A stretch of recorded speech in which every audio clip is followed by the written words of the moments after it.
We have a lot of important people here. We have a very special person here who's the CEO of SCLC, Charles Steele.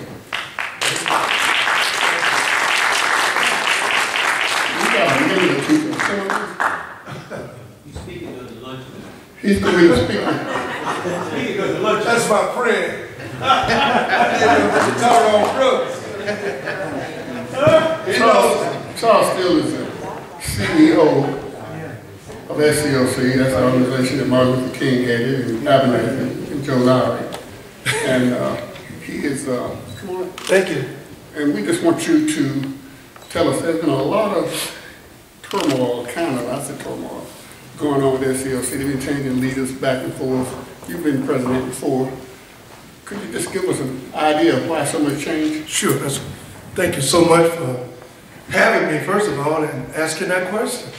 That's a very pertinent question. As Reverend Love and others would tell you, particularly State Representative Tyrone Brooks, we were in Birmingham just a couple of nights ago.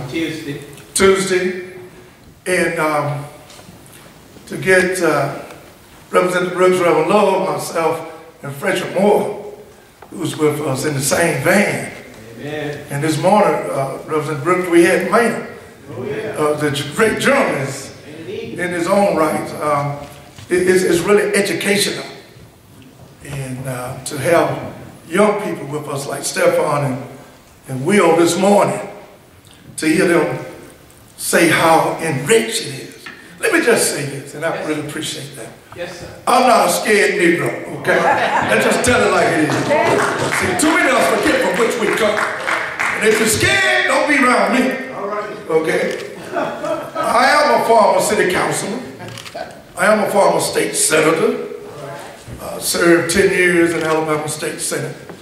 And to answer your point, when I resigned from the Alabama State Senate in 2004 yes, sir, to come to Atlanta, folks said, man, are you crazy?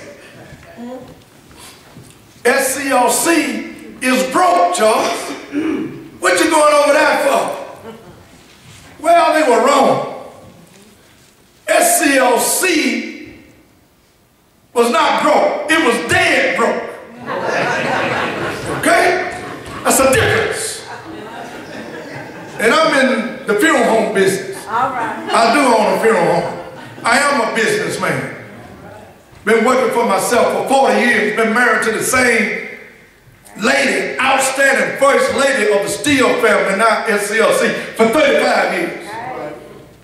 So I understand. Have two lovely daughters. One has never worked for anybody but her daddy. Right. Another one's a school teacher. They both finished University of Alabama. So I've been trying. To answer your question, when I came over to SCLC in 2004, I told State Representative Tyrone Brooks, he and Reverend Love and James Orange, the main reason I gave up my sentencing, because I knew they were supporting me. They said, Charles, you can do it. Yes, sir. And I'm not a preacher, traditional preacher. I can't hoop. Right. I can't hoop. Ain't stood. I know how to hoop. And I go all over the world. But the fact being is that God gave me a vision. See, you can talk God all you want to. God ain't never called no scary person to do nothing. Yeah, they call him to run, but run for the county seat. Get out of town. You don't need to leave nothing if you're afraid. Black folks catching hell.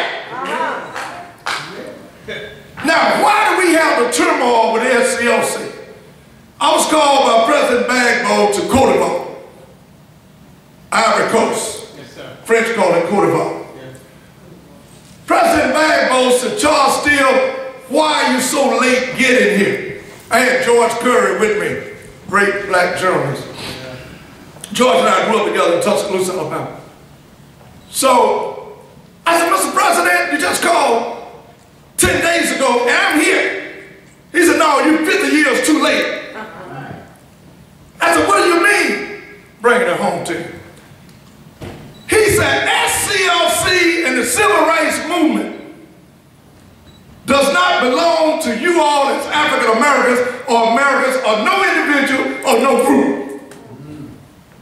I'm in the church. Let me tell you something. He said SCLC is a gift from God.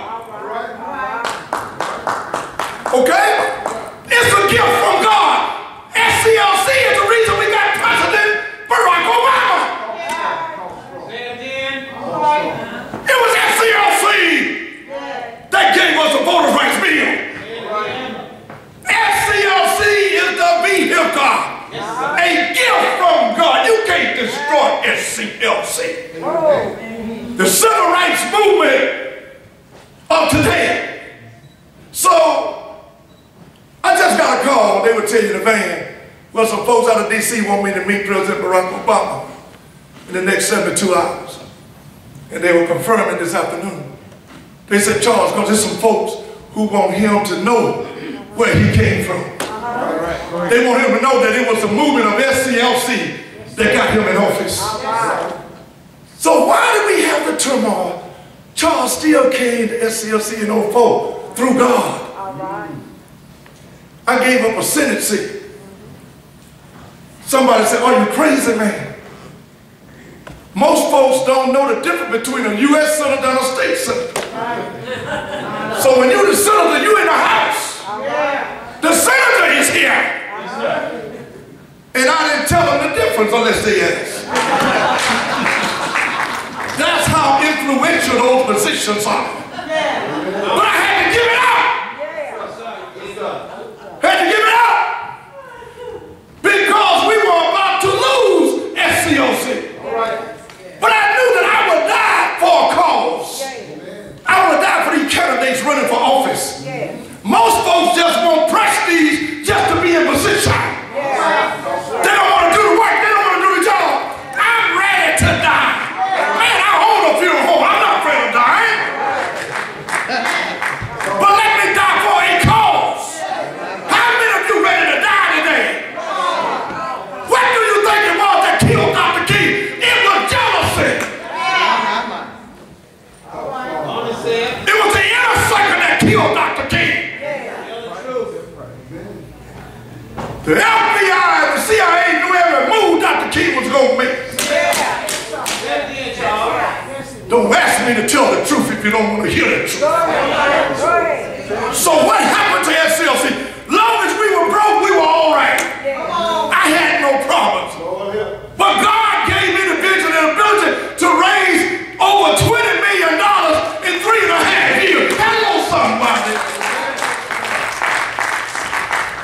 So when the money started coming to SCLC, I'm a businessman.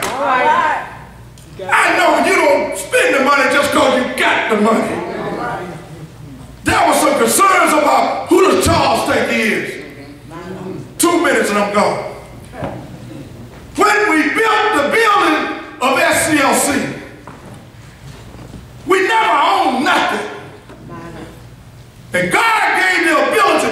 Matter of fact, no civil rights organization ever owned our own building or institution. When we built the building, my wife was right there with me, ladies. I got a good wife. I got a great wife. You can mess over Charles Steele, but don't you mess with my wife.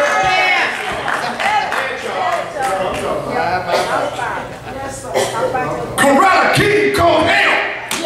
I didn't curse, hell is in the Bible. Coretta King called hell. And when she died, everybody told her how they loved her. My wife called hell. Yes, sir. Tell the story. I built the building. She told Tyrone Brooks when they almost cried, Reverend Love, because he knew he was my special assistant. Knew every move I would make. She told Tyrone, said, Representative Brooks, I love you because you love my husband. You and Reverend Love was there for me. My husband been through hell. Said, but he doesn't worry about that. What he worry about? Bringing it home. It's when he raised that money and built a debt-free building. Come on, preacher. Come on.